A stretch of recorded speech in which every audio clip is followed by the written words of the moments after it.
Furthermore, the equation E is equal mc squared. And here's the discovery.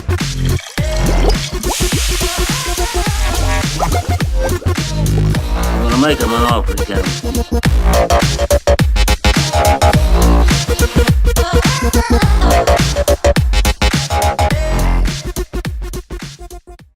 Hello and welcome to another Cheeky Scientist radio podcast. I am Isaiah Henkel with Cheeky Scientist. We have a great show for you today. This is the radio show for PhDs who want to get hired into their first or next job in industry and who want to thrive in business. Thank you for joining us. Here we go. Welcome everyone to another Cheeky Scientist radio show. Thank you for joining us. Very excited for today's show. We are talking about how PhDs get into leadership roles and specifically what separates leaders from managers. We have a very special guest coming on today, James Robbins. James's page will be put in the chat box a bit later when we bring him on. He is a world-renowned speaker. He's also an author, and this is his specialty, getting into these leadership roles. We're going to be bringing on Associate Ewa as well as Evguenia, and they'll be talking to us about their career paths. One went into technical sales, one went into medical writing. So we're going to continue digging into these different career paths for you so you can determine which path is right for you. You can ask your questions. We have a lot of ground to cover today. And again, the overall topic is how PhDs get into leadership roles and what the difference is between a leader and a manager. So we're going to jump right in to a couple of promotional items, and then we're going to bring on Jeanette for the Show Me the Data section. I do want to mention for those of you watching us publicly that we have a very special LinkedIn webinar happening tomorrow. I'm going to show that on the screen here, 12 LinkedIn strategies for getting hired in industry. This is a very special, rare public webinar that we do with the most up-to-date LinkedIn strategies that we see working for PhDs that are getting PhDs hired into industry. Remember, there's not just a LinkedIn for you, the job candidate, there's also a LinkedIn for employers, LinkedIn Talent, sometimes called LinkedIn Recruiter, and they see a different LinkedIn. They're able to search for you. We're going to open up the black box of what that LinkedIn looks like on this particular webinar, and we're going to go through these 12 secrets. We've had people go to this webinar and immediately afterwards start getting contacted by employers by implementing these 12 strategies. So make sure you show up for this. And if you're listening to us by audio, it's just cheekyscientist.com/PhD-LinkedIn-strategy. cheekyscientist.com PhD-LinkedIn-strategy. We have a lot of great blog articles, new articles out on the Cheeky Scientist blog. Just go to cheekyscientist.com/blog to see what the top 10 trending articles all are. The #1 article currently is what international PhDs need to know about getting a green card. Answers to 5 common questions. It's a great article. There's a lot of change happening right now, especially if you're from India or China. So make sure you check out this article. There's some strategies that you can do. Okay, you're not completely dependent on what the government decides. There are things that you can do to get companies to sponsor you. Remember, most companies have no idea what the visa process looks like. They're intimidated by it. So a big portion of this is understanding the process well enough to explain it simply to employers so they're not intimidated by it and they're more likely to hire you. One of our newest articles out is these are the 5 parts of a gold standard PhD level industry resume. Does your resume have #3? So make sure you check this out. And we also have the best of this week. You don't have to go anywhere else online to find the best articles. We curate, we take them all. We have independent researchers find the best articles online related to working in industry, getting hired, thriving, getting promoted in industry. And those are on this blog page too, cheekyscientist.com/blog. So we're going to jump right into the Show Me the Data section. I'm going to bring on Jeanette, and her and I are going to go through this section. We have a lot to cover today, and we're bringing on our special guest a bit early. So I'm going to bring on Jeanette now. Jeanette, let me see. Well, let me turn my video on. Let me show my face. No, it's okay. I think maybe. Oh, there we go. I should be able to now. Awesome. There we go. Good to see you. How are you? Good. How are you? Really good. So thank you for joining. I'm going to jump in to the Show Me the Data section. Please, for those of you that are on with us live, say hello to Jeanette. She does a great job bringing together all of this data for us. We're PhDs, so we want to see the data. And we have some great figures to show you today before we bring on our first guest. The title of the first figure, it's from the Harvard Business Review. It's Your Approach to Hiring is All Wrong. So overall, this study Jeanette was telling me earlier is about why there are so many different places where employers can get job candidates, but a large portion of those are from internal hires. And employers need to spend more time here. But what this shows us is really the 5 different areas that employers are recruiting job candidates. And your job, if you're looking for a job, is to attack all 5 of these areas. Maybe not the 4th one because it has to do with internal hires. We're going to break that down. But the other 4 are, starting at the ones that are the most successful for employers, are employee referrals, third-party websites or online job boards, social or professional networks, third-party recruiters or staffing firms, then finally internal hires. So with that, Jeanette, maybe you can break down a little bit more clearly what we're looking at here. The subtitle is Companies Are Overlooking Internal Talent, Top Channels for Hires. I just named the top 5. What does this show us as someone who's looking to get a job in industry or get our next job in industry? Yeah, definitely. So this is showing you, right, like you said, that all these different places are where employers are looking for new hires. And so you should be in all of those places, as many as you can possibly be. But it's important to note that employee referrals is at the top of this list. So in this survey, the employers had to rank where they were getting the best hires, like the highest quality people. And that's why it doesn't add up to 100 as well. So they were allowed to select more than one option about where are they getting the best hires. And 48% of them chose employee referrals. So that's definitely why networking is so important and why it should be a key part of your job search strategy. Right. Yeah. And I think, we always see this. So one very important thing here is that people could choose more than one. That's why you see all the percentages so close to each other. So very likely a lot of them chose 3, or 4 options. That's why you see, a lot of them in the 40 percentile, the 30 percentile, and they don't add up to 100. Employee referrals is number 1 again. You are doing yourself a great disservice if you're not using referrals to get hired. Of course, you can upload resumes online and you want to network on LinkedIn, and you might even want to respond to recruiters. But just realize when you're responding to a recruiter, that's your lowest chance as somebody, if you're not in an organization currently, that's your lowest chance of getting hired compared to getting a referral from an employee. And we have a whole process that we can take you through for setting up employee interviews and getting referred by those employees after the interview. Any other insights here, Jeanette? I mean, I noticed third-party websites is kind of vague.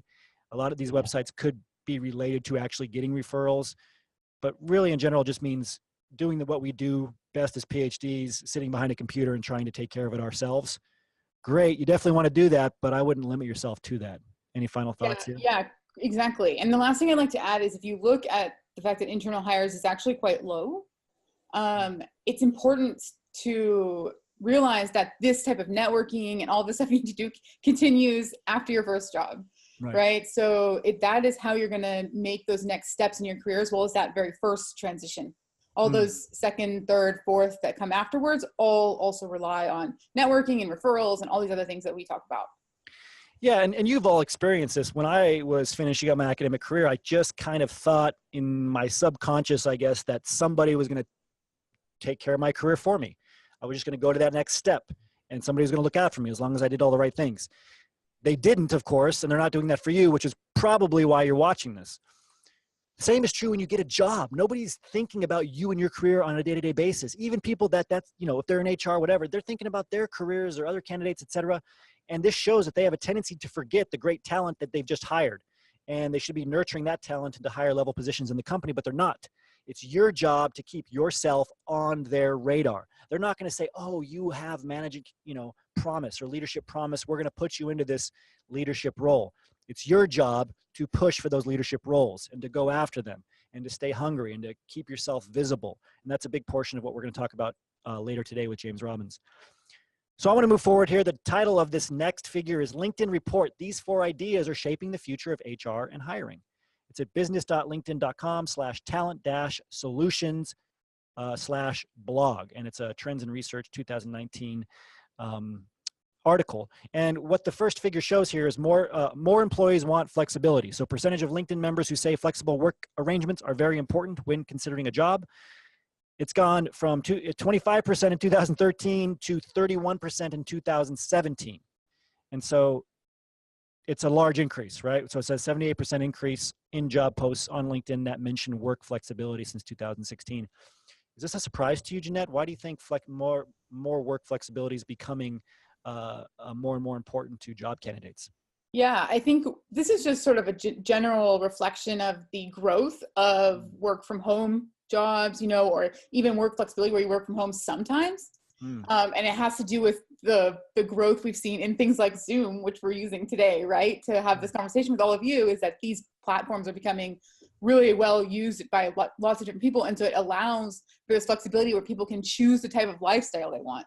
And I think that that's what this highlights to me, and like as a PhD, to really think about, is flexibility something that's really important to you? It might not. You might not want it, right? But if it's really important that it's growing, and to take stock of your own lifestyle goals as you approach your job search. That's kind of what the big picture that this kind of information gives me. Absolutely. And what I would take from this too is that this is something you can negotiate for, right? It's not going to come out of nowhere if you go to your employer and after you negotiate salary, right? You always negotiate that first. You start negotiating these flexible items like working at home one day a week.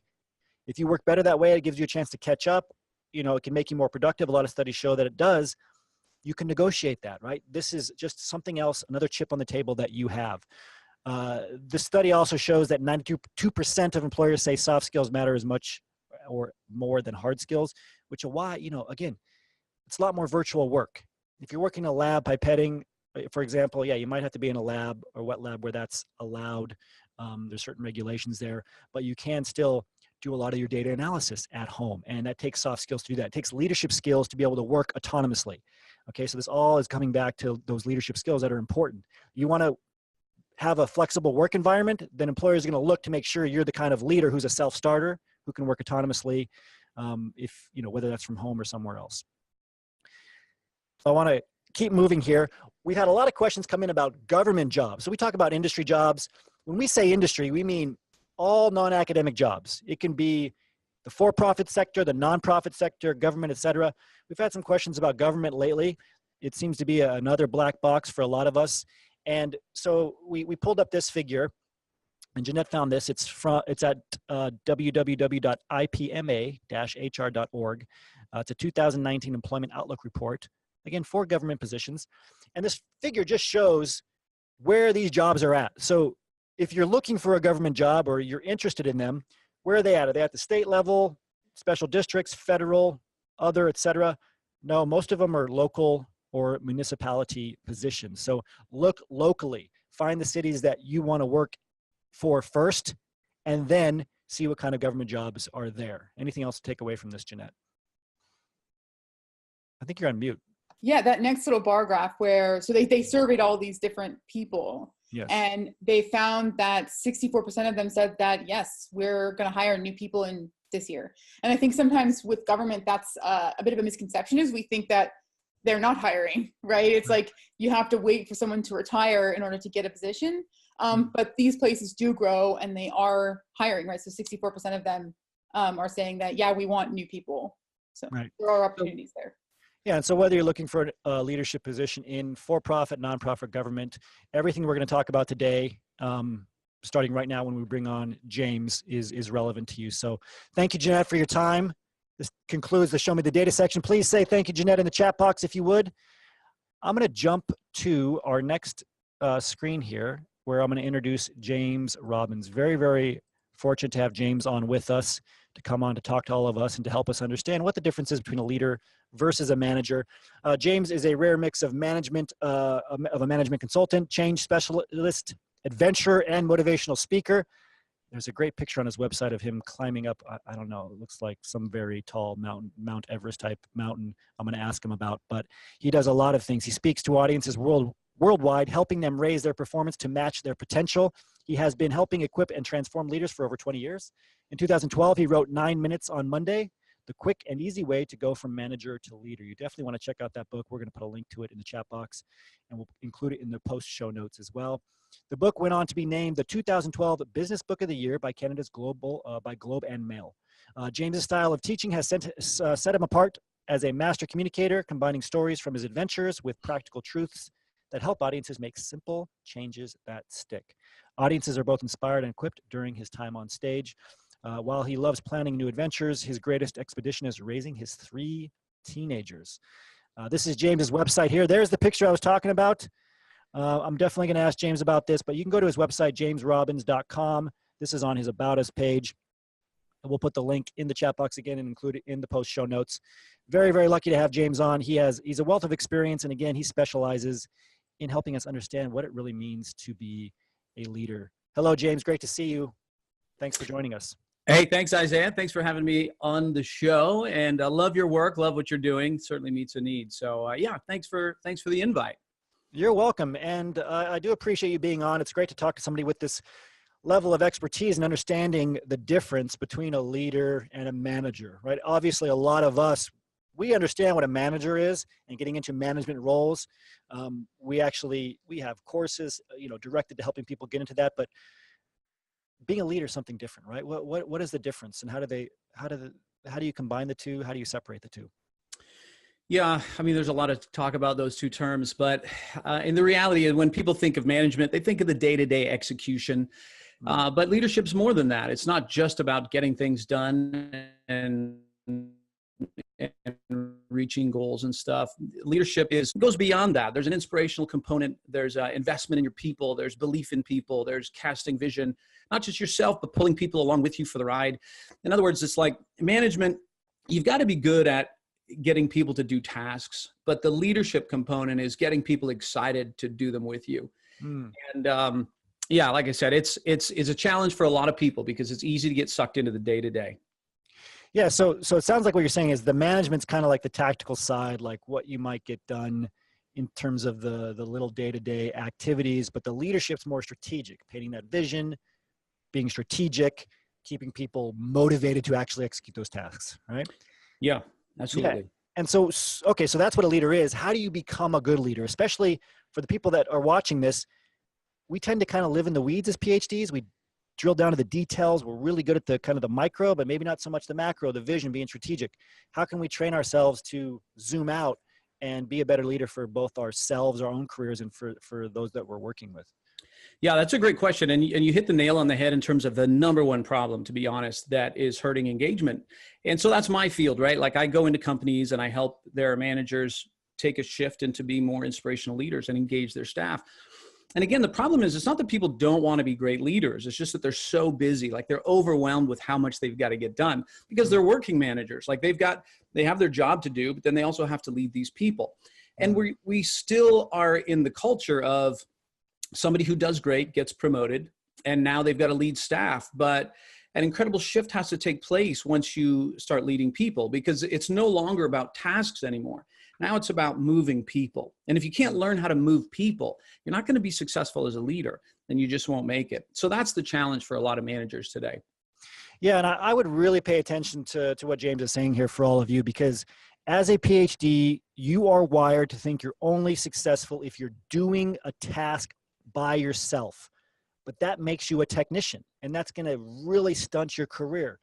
I've talked to so many PhDs in the association and so forth that they've had a chance to step up into a management role and they've shied away from it because managing people doesn't feel like actually getting work done.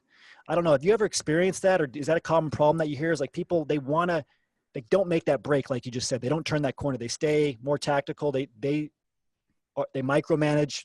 They're the ones that have to get the tasks done. If you've dealt with that, James, how have you helped people overcome that? How can they train themselves to turn the corner? Yeah, great question. So one of the things that happens for people, like you said, they're technicians, they get promoted, they're used to getting things done. The other thing is, not only are we drawn to tangible tasks, right? Tangible tasks reduce our stress, make us feel like we're making progress.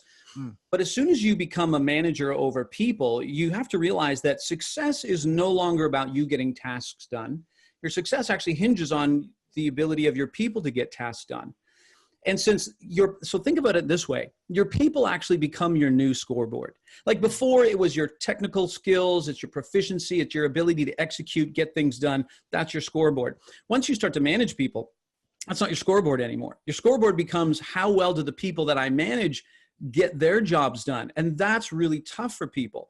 And in fact, like, I appreciate you having me on a little bit early. One of the reasons I had to get off is because I'm on a webinar with 300 HR managers after this. And so I work a lot in the HR field. And one of the challenges in HR, like unless a company is growing and they're having to interview to add new people, they don't even want to be interviewing people because HR is trying to be strategic, right? Like they're trying to add value. They're trying to think bigger. They're trying to get a seat at the table. But when they have high turnover, which is something that's really common right now, they got to stop what they're doing. They got to interview a bunch of people. So just remember that for those of you who are interviewing. And one of the things that people are looking for from a management perspective is leaders that get it. Like leaders that get that it's not just about your proficiency, your technical skills. Like, in other words, you're going to probably compare, like, I don't know everybody who's going to be listening to this, but if we match up everybody with a PhD, we're all going to be pretty close to, in terms of maybe our experience and what we can bring to the table. I'm telling you that the differentiator is when you can speak to that HR manager, that you understand leadership, that you understand why turnover happens, because people get stuck in the weeds and they fail to lead their people. You'll have them right there. They'd be like, oh, hire this person. Yeah, no, I agree. And I see this with a lot of PhDs that they just have never had the opportunity to even try that out or to develop those skills. You're called a motivation specialist. You just said a big part of it is motivating their people. So it seems like there's two aspects. You want to be a leader, you have to motivate people to hit some sort of target, and then you have to feel good when they hit the target instead of you hitting it, right? Like that task-based target. Yeah. So talk to me about being a motivation specialist and how to do that first part. What's the best way to motivate others to hit task-based goals?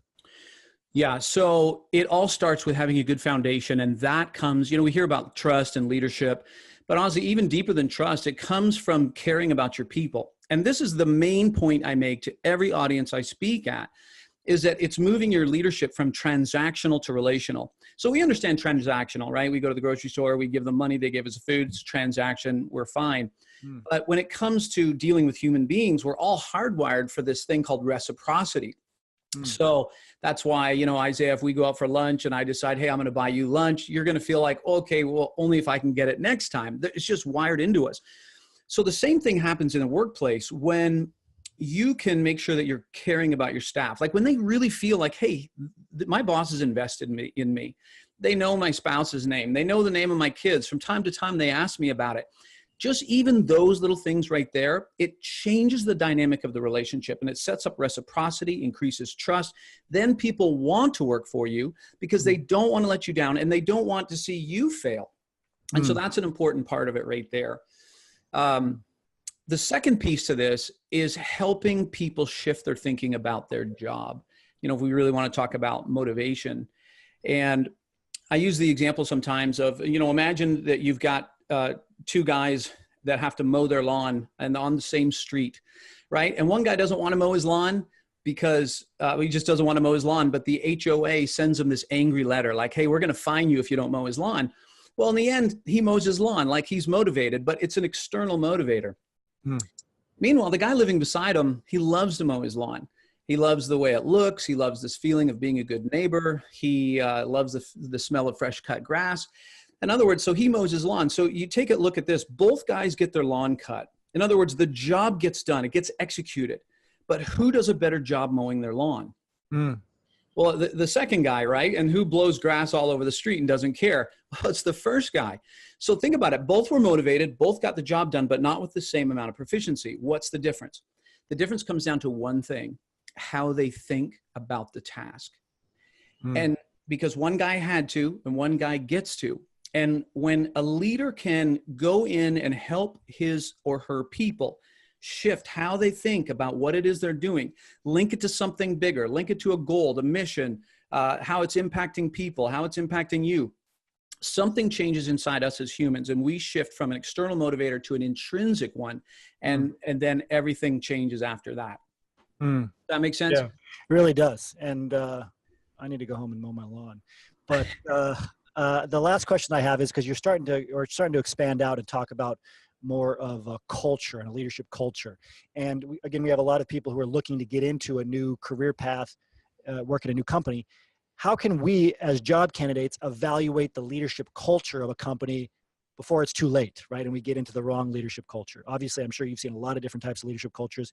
What are some of the different types of cultures you've seen? And then how can we evaluate them before we work for them? That is a really great question. I hope I can answer this on the fly and intelligently. I think if I'm in a job situation, number one, I'm going to ask about the leadership team.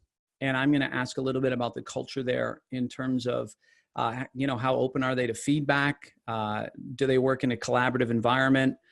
The challenge is maybe most HR are going to sense what you're asking. And if they really want you, they might just tell you everything you want to hear. But to me, the biggest difference, and it comes a little bit from the research that Google did in Project Aristotle about creating safe, respectful environments. If you have a safe, respectful environment to go jump into, I mean, that's really what you want, because then you can speak up when you see something that's not right without the fear of repercussions. So to me, it really does come down to that. Hey, is this a safe place to work? Is this a respectful environment? And, again, that's really tough until you're actually in there. But if you have a chance to actually talk to other coworkers, those are the questions you want to ask. Yeah, great insights. So thank you very much for your time. I know you have your own show you're going to with those HR professionals. Very exciting. Where can everybody go to get your book? I didn't talk about that yet, but I want to make sure we have the link, and here's a few words from you about the book. Yeah, I appreciate that. They can find it on Amazon. It's called 9 Minutes on Monday. It basically, what it does is it marries the tangible part of our brain, the checklist side, with the people side. Like, it's all about tapping into the engagement drivers, the things that science has told us this moves people. And when you can be intentional about those things, then you're going to see great results. So you can find that on Amazon or at jamesrobbins.com. Love to see you there. All right, everyone. So please do me a favor and thank James in the chat box. I'm going to show a couple of his book pages here on his website. And again, James, thank you very much for your time. Great to see you. And I look forward to reading more of your articles and your books. Sounds good, Isaiah. I appreciate the time. Thanks, everybody. Oh, wait, sorry. Last question. Where is this? What was the hike to? What mountain? Well, that's not even, that's a Photoshop photo, that one. The other ones are me down in South America. Down at a place in Bolivia, actually. So Bolivia. Okay. That's what the one on the hiking up the snow mountain. That's what I was curious about. Exactly. Yeah. That's in South America. All right. Thank you, James. Great to see you. All right. See you guys. Bye. Are you a PhD student or postdoc who wants to get an industry job? Are you tired of being paid 1/3 or less of what you are worth in academia, but you don't know where to start? Maybe you've been uploading resumes over and over again, but you haven't heard anything back from an employer. Go to phdsgethired.com and get our free materials on how to get hired in industry. All you have to do is go to phdsgethired.com, put in your name and email address, and we will send you our resume guide, our networking scripts, and our other free trainings to help you start your job search now. Again, just go to phdsgethired.com. We're going to keep moving right along. Great to have James on. We will talk to Team Cheeky here about what they thought of James's insights. We're going to bring on Ewa now. I'm showing Ewa's bio, and I'm going to share my screen one more time. So this is Ewa. She is an associate. Hey, she has a master's in biology in Poland and then pursued her postdoctoral studies in cell biology and regenerative medicine at the AO Research Institute of Switzerland. After a successful time as a PhD student, she moved to the UK to work as a postdoctoral research scientist at the Southampton University. Here she worked on an interdisciplinary and collaborative research project while also experiencing teaching to medical students. From there, she went on and moved away from the bench and started working in a commercial role as a technical sales specialist in a company providing services for biotech and pharma, Oxford Genetics. She is currently a life science specialist at VWR International, part of Avantor. Did I say that right, Ewa? Yes, that's correct. Good to see you. Thanks for joining us. How are you? Hello, thank you. Good afternoon. Please tell Eva hello in the chat box. Great to have a fellow associate on who's currently in industry. So Eva, I wanted to bring you on to talk about your career path. You know, this part of the radio show, we like to talk about how you got into it, what you do in a day-to-day, etc. So maybe you could just start with telling us why. Why did you decide to transition out of academia way back in the beginning of your transition? It always happens mentally before physically first, right? Sure, obviously. Yes, it's a very good question, and I wish I knew that earlier on, what I know now about the insights that I've had, and that it happened much faster, but yeah, everything takes time. As you said, I was really happy with pursuing the postdoctoral studies, and then I moved into the academia from independent research institute to academia. That was a big jump, I would say, and big mentality switch. And I realized I don't really get this environment. I don't really want to compete against my colleague who sits next to me, getting the grant and being in a position, whether it's me or you. I didn't understand, why can't we do something collaboratively? There's unfortunately too many PhDs, not enough jobs, not enough positions, and there's a lot of competition for the grants. So that was something that was not suiting there. And also I had a very great advantage that I worked with a technician who could do part of my job. And I realized that actually I'm really happy not being in the lab rather than being with the people. So I think that was quite clear at the time that I should actually look for something else. It was not easy though to realize this. Yeah, and I think that not easy part is something that's worth talking about, because it's what a lot of people watching are going through. What made it difficult? Was it just the loss of leaving academia, or you felt like you were turning your back on some things, or it just was uncharted territory, so there was a lot of uncertainty? Maybe can you help us understand what that was for you? Obviously, well, there was a big component was like uncertainty. What else? What can I do? What I could be happy with? What else I can do, except of being a scientist. And another component was obviously letting go mentally of certain fixed idea, of certain fixed. I think the role that I had about me and myself, possibly being too much attached to what I do at work rather than who I am. Yeah, no, and I think that's something a lot of us face. A lot of it comes down to identity, right? You said who you are, and realizing that who you are has to change pretty significantly when you transition into industry. We call it an academic PhD versus an industry PhD, et cetera. So you decided to go into technical sales. And so my next question is, why did you decide that? Like, how did it come up? How did you realize that was an option and the right option for you?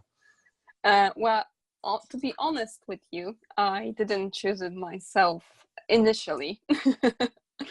I think I just made a list of because there's so many options. I made a list of what I would like to do during the day, obviously, and I still had my fixed idea about certain job titles that I was focusing on, but somehow independently of what I was looking at, certain roles started coming to me, and that was all related to sales.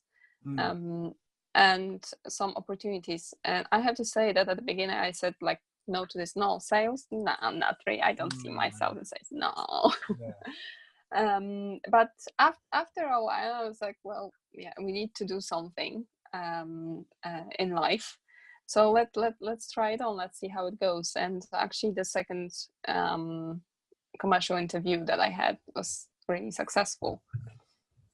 Yeah, and so actually it was sales chose me in a way. No, I like that. And so I want to talk about the difference, because I think we all have this idea of what sales is when it comes to like selling something that's not biotech or pharma or STEM and not from a PhD, versus what it actually is when you're a PhD. So what did you, when you were like, no, that look you gave, what did you think sales was before that made you shake your head? What images came to your mind? Yeah, basically a lot of emails and working on like crazy on the target, because you hear about the roles, about the sales position when they have meeting targets are set very high, and basically people have to meet like even 10 or 16 people a day overall, and that it's so that there's no I didn't see it as a adding value and adding quality to anyone's life, including the customers, because I met with some of the sales reps or sales specialists when I was a researcher, and it was basically, to me, it gave me the feeling that it's like, well, they are just ticking the box. Overall. I think that's what but a lot it of us. depends on the person, depends on the company. Like I can see it now. Yeah, very good point. And that goes back to that kind of leadership culture we're talking about. Is it transactional, right? Is a sales position transactional, or is it more of building these quality relationships, teaching, right? And something that goes beyond checking those boxes. And so obviously for you, in the position you got in, it was more of the latter, right? It was more about quality relationships, et cetera. So what does your sales position look like currently? Can you talk a little bit about what you do, the relationships you build, the teaching, et cetera? Yes. So in my current position, this is like a little bit a mix between real life science specialist, so sales position, and account management position, I have to say. This is because I work actually with customers in one account. It's a GlaxoSmithKline in the UK. This is under the contract that the company won a tender for a preferred supplier. So we are in the phase of implementation, and hence there's a lot of problem solving, a lot of meetings with people, both with customers, scientists, both with suppliers, and as I'm still very new into the role, it's interacting with people in a house, in a company, with solving the problems or helping me to basically close the opportunity. And it's also a lot about teaching as well, because my role involves setting up seminars, exhibitions, something that can help customers. This actually can be driven by them, what they want. If they tell me what they want, that's great. If they tell me what they want help with, that's fantastic. There's also a lot of training for myself still. I actually went through some reinduction recently, because I've been in the role for a bit more than 6 months now, and it was a good time to go back and actually meet the people I've met in my first or second week at the company, and go and talk to them with problems and ask them the questions like from the real life that I have. Overall. And I think it's a bit different than and very varied compared to what I thought about it before. Yeah, it's different, right? I mean, it's very, again, it's not as transactional. It's more relationship based, especially when you are, if you're selling a hamburger, it's going to be very transactional, but you're selling this equipment that's allowing people to do their research or much larger projects. It has to be based on relationship, because you're like the teacher. It's almost like you're a professor in a sense, helping them apply your instrument to things or understand it at least. You're probably working with a team of other people, application scientists, et cetera, too. And so that's why I want to start. So you kind of defined what you do on your role, but can you talk a little bit more about what you do in terms of a department? Like, who else do you work with? Do you work with application scientists? Do you work with others? Who on your team? Like, what are your cross-functional, what do those cross-functional relationships look like? I work with a team, or actually few teams. One team is the team for our accounts, so GSK, like VWR team, where we have our director, where I work with account managers from different sites, and other specialists, equipment specialists, chemistry specialists, PPE specialists, because the VWR is really big company. I'm only having a portion of it, which is the life science, but we provide anything from a lab mat to the big freezers, big equipment. So obviously, I'm interacting a lot with my account manager or managers, who either have a meeting with people, and then they come across something that's within my portfolio, or it's the vice versa overall. We also, it's a new contract, so we work together to make sure that all the implementation goes smooth on the customer side, and also that on the internal side, the company side, that we're going according to the development plan, the implementation plan, and also the financial plan overall. I also work with another team. I'm a life science specialist, and the company has a team of life science specialists who are in different regions. And there we interact, and we kind of we meet and we learn from each other how to move the opportunities, how to find opportunities, how to work with the suppliers, because we work with the same suppliers overall. And there is, again, a team of suppliers that I work with. So it's very different people, different roles, different interactions. So there's a lot of different nodes, right? And so you brought up everything from like suppliers, finance, right? Billing, other people who are more, helping support afterwards, right after the sale, and the, probably marketing, lots of different points of connections. I think, when you're in a technical sales position, one thing that's nice is not just they tend to be, overall in industry more highly paid. They're not just transactional when it's a PhD technical sales position, and all of those nodes come to you because you're the one working with the client. So every node, like you're the center of it. And this is why salespeople often get treated the best in terms of having the most options, the most flexibility, especially if you perform well. And you can get into almost any position from sales because you understand the VOC, the voice of the customer. You have the KOL connections. So I think that can't be understated. Where do you see yourself going from sales? Is there like a vertical path to go to? Like, is there like a director of sales, et cetera? Is it more lateral? I think there's something to be said for having sales experience, right? Sales experience is one of those boxes that gets checked kind of like a PhD. Do you have sales experience or not? Like if you do, you open yourself up to a whole nother world of positions in industry. So have you seen that already? Have you had people contact you since you've gained sales experience? What does the future look like? I think the first change, the first switch was the most difficult, where I didn't have any connections anything in my CV. When I was changing the job last year, actually it was I reached out to recruiters that I worked with before, and that was already a little bit different interaction between us. But in general, I see now that half a year after being in a role, I actually start receiving information about jobs, not always relevant, because they require way more experience, for instance. But so it's generic, but at least there's this first step of search is done in a way. So it's helping. People are knocking. I know what the options are within the sales, but I have to say that I do not see sales as my long or life career path overall. It gives great flexibility, but I wish I would like to have more flexibility.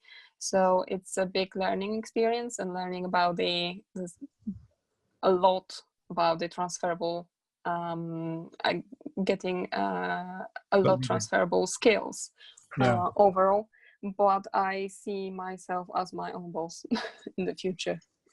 Yeah, and I think the leadership skills you gain during sales. Any sales experience is really, really important. It's a lot of autonomy going to it. And it's a lot of, you have to rely on yourself and learn these different transferable skills to hit very clear targets. So it's a great experience to have. I really appreciate you coming on and sharing this with the other associates and other PhDs overall. So thank you for coming on, Ewa. Thank you. On your success. Thank you. Thank you very much. Thank you for inviting me as well. Of course. I'll see you in the group. So please thank Ewa in the chat box, if you would, for coming on with us. Very, very grateful to have her on. We're going to keep moving right along, and I'm going to bring on our next guest, who's going to talk about a career in medical writing. And medical writing has become kind of an umbrella term that means a lot of things throughout the field of scientific communications. So this is Evguenia. She earned her PhD in biochemistry from the University of Buenos Aires, Argentina, and has been working in the medical writing industry since 2015.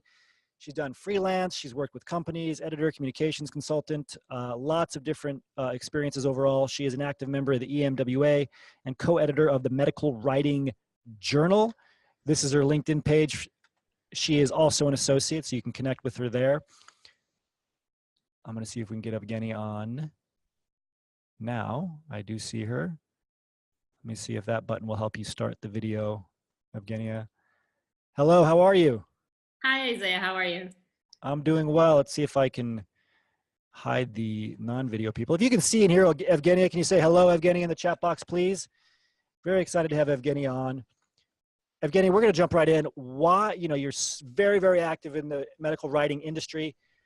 Before we even talk about why you got in there, what would you say now? It's changed a little bit, right? Like medical writing means a lot of things. How would you define medical writing, the field overall?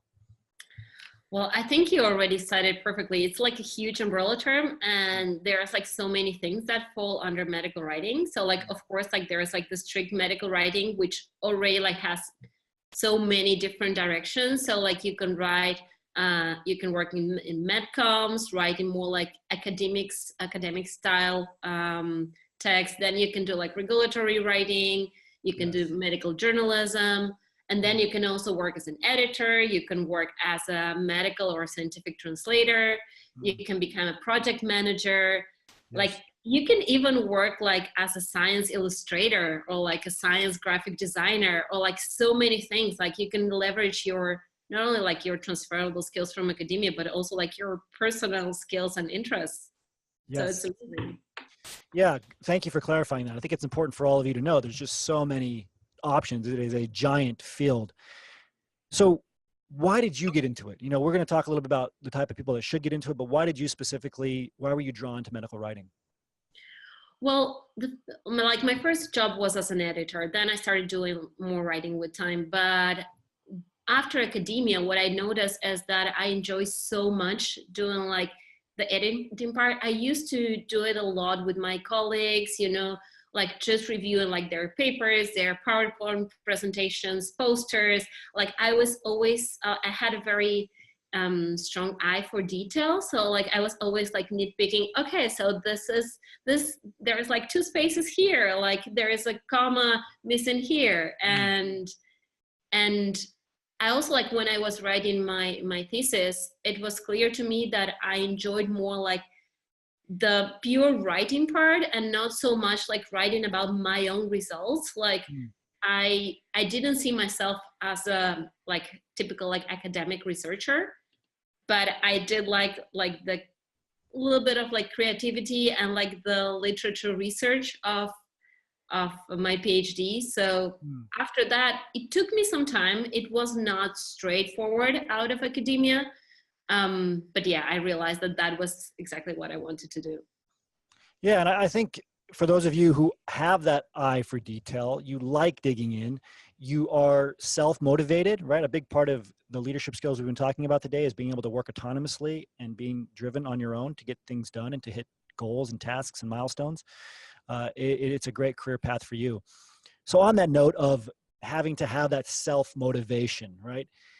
How did you stay motivated when you spent these long periods of time working on your own, writing and editing, etc.? What did you do? What were some of your daily routines? What tricks would you have for somebody who's going to get into this kind of role? Well, for the motivation part, I would say like what motivates me the most is when I get other people's feedback. It's just amazing. When I like sometimes I get like just a message on LinkedIn saying like, hey, I read your article and it changed my life. You inspired me to do this, this, and this. People connect with me like on LinkedIn, by email, Facebook, like so many different ways. And when I hear that, it's just like, okay, this is all worth it. Like what I'm doing, it's worth it. And for me, like the communications part is about that. As a daily routine, I have to admit that I'm pretty bad with daily routine because my days are not, I don't have one day like the same as the other. So like one day I will be like editing a manuscript. The other day I will be doing like writing for a blog. And the other day I will be leading a big project or co-editing the Emo journal, as you perfectly said. So it's, and the other thing is that my week is completely atypical as well. So maybe I will be working on a weekend and then like taking Tuesday or Wednesday off and go hiking to the mountains, or I don't know, like just having a girly spa day with my friends, something like that. So that's kind of like what my life looks like. So it's important because while you have to be self-motivated, you have to hit these goals, there's a lot of flexibility. And we talked about during the Show Me the Data section. And so some people really thrive in this kind of environment. Of course, there's different types of medical writing positions, right? So what are some of the things that you're seeing? There's obviously big firms and companies you can work with where you're working in-house. And then there's the complete opposite where you're working on your own as a freelancer. Do you see a lot of diversity in the types of positions that are, not just the titles, but in the work structure, small companies, large companies, freelancers, etc.? Yeah, again, you have like such a variety there. There are like big companies that can hire you like either like to work like office-based or even remote by working for big companies. You have startup companies that like they hire a lot of scientists to do the writing. This can be like more like scientific writing towards like the technological side of things, or maybe like medical writing, or like, of course, like editors. And then like there are so many people who are working as freelancers for themselves or like studying their own companies. And even these people, they may end up working for these big companies as well. So like you can be a freelancer or you can have your own company and working for a big pharma if that's your thing, or maybe like doing regulatory writing. There are like so many ways that you can go around it. There's like no one, it's definitely not like the typical like one size fits all. Like I think people who want to get into medical writing, they first need to get the clear picture of what they want. Like what's their typical, like, or their ideal day in their lives. So like, are they enjoy working like in the big teams, like managing the teams, or maybe like more like following orders and being told what to do, having this flexibility of working on their own, or they need to maybe work in an office. And because of this, like so many options, you can get into anything. Really. Yeah, and I think again, there's a lot of diversity. Understanding it can be complex, and finding the right position for you can be complex too. And that kind of takes me to my final line of questioning, which is, so how can you get into these positions? How do you find the right type of company and position for you? How did you do that? What questions did you ask yourself? And then what's different with the hiring process for medical writers versus other positions? Great questions. So for me, it was a little bit of a bumpy road, because when I started, I didn't know like where to look, like which were these companies, what were the types of medical writing that I can do. And also I didn't know which kind of like companies were trustworthy, because like one of my first freelance experiences, what was not so great because of that, you know, like I was very much like underpaid, and I was working, I don't know, like 100 hours per day or something like that. So it was a little bit bumpy. Right now, what I would say, like what I would tell someone who wants to get into medical writing, first, like explore all the different options, you know, like the medical writing associations, the big association, they provide a lot of information about that. There are like so many resources where you can actually go and see, okay, what are the types of jobs that I can get? And when you get that clarity, just sit and write, or sit and do whatever you think that you will like to do. It's not like we think that we write our manuscripts in academia and then we're like, okay, we get into medical writing, we got ourselves a job, and then we already know how to do it. And maybe you need to write about something else. Maybe it's for a different audience. Maybe it's more marketing oriented. Maybe it's more like for general public. And we don't really know how to do that. And sometimes in those cases, we overestimate ourselves, kind of like that we can do it. So like what I would say, like the most important thing is just sit and write. and do whatever. If you think that you will enjoy writing for a lay audience, then sit and write for a lay audience. Publish it on your LinkedIn, publish it on Facebook, like start a blog or something, or get feedback, like that's the most important part. Yeah, and there's so many, I was just going to jump in to say, I think that's a really important point. There's so many different types of writing out there. What we think is we've written in academia, we understand it, but like you said, there's so many audiences, so many different types of ways to put the words to the paper that companies are looking for. So please continue. I think that was a great point though.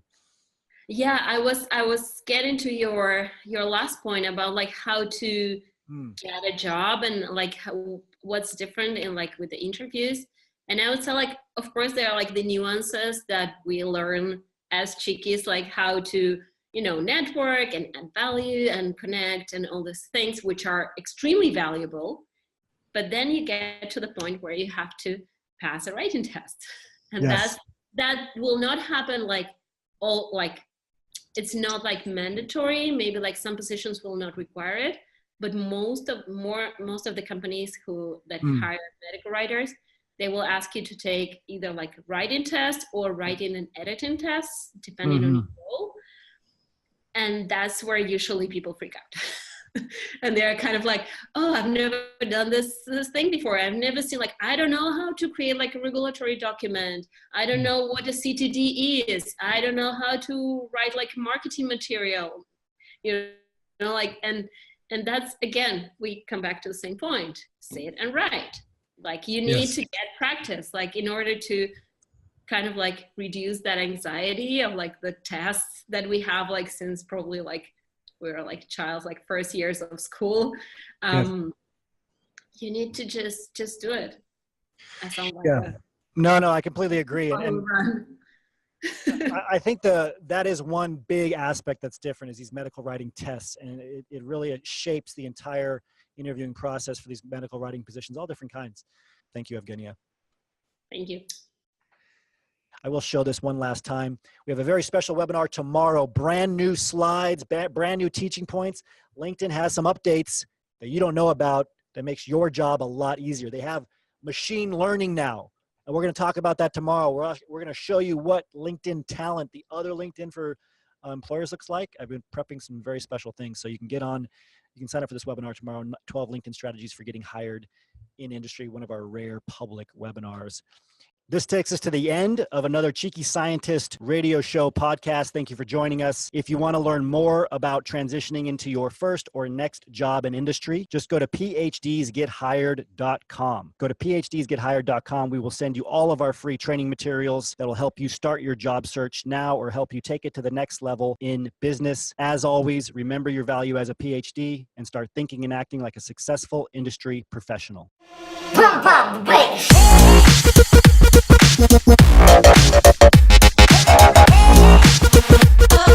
Oh,